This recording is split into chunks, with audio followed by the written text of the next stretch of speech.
No, comments will be limited to 3 minutes. You waited all day. We appreciate it. I waited 8.5 hours. We do appreciate it. Because I love you guys and I'm fighting for your freedom.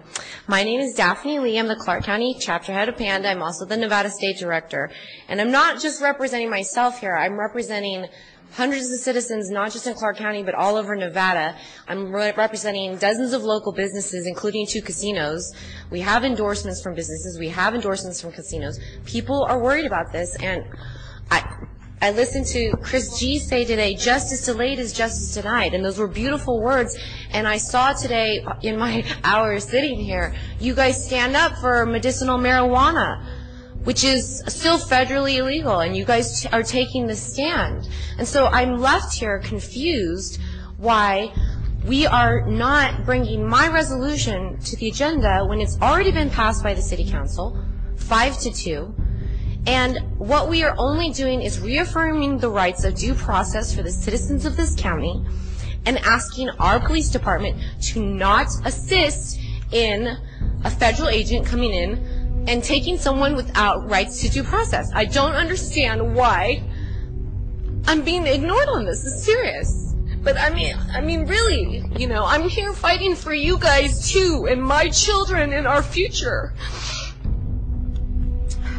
The National Defense Authorization Act that was passed December 31st, 2011, enacted they were carefully, deceptively worded provisions that were tucked into an enormous military budgetary bill, signed into law quietly on New Year's Eve, and it codifies for the first time in our nation's history the indefinite detention of any person merely suspected, not convicted, okay, of committing a belligerent act against our government, including United States citizens. Far from any battlefield.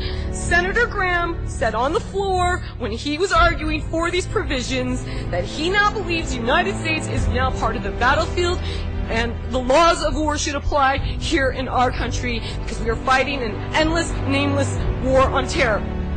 Now, I'm going to tell you, the laws of war do not and cannot coexist with our Bill of Rights. It's not possible. They are 2 totally different animals. You cannot apply the laws of war to this country and expect for the Bill of Rights to be respected and upheld. It's not possible. Our president said in his own signing statement of this law, I have signed this bill despite having serious reservations with certain provisions that regulate the detention, interrogation, and prosecution of suspected terrorists. And he then went on to say, my administration will not authorize the indefinite detention of indefinite detention of American citizens. You can keep going. Thank you. Without trial. But just because he's promising that his administration will not do it, there is no guarantee that any future president, now that is granted these powers, will not abuse them. I mean, all you have to do is look through history. When you grant this kind of a power to the executive branch, which was never supposed to happen this way, we're all scared, okay, terrorism. Now we're like giving up all of our rights. The NSA is collecting all of your data, all of my data. There's streetlights on every single corner now monitoring us. You guys, I was here when we passed the pilot program for the domestic drones, you know, to be brought here to Nevada. We're watching our civil liberties being eroded away. And while I applaud a lot of the stuff that you guys do, I just can't understand. Commissioner Sisolak's the only person here who has sat down and talked to me about this. I've emailed all of you several times. I have been doing this for over a year. I'm just a mom, okay? I'm not gaining anything by doing this. I'm just a mom. I will be happy to sit down and go over the legalese. It's very deceptive. I've talked to senators, congressmen, judges, civil rights attorneys. I've gone through this for a year.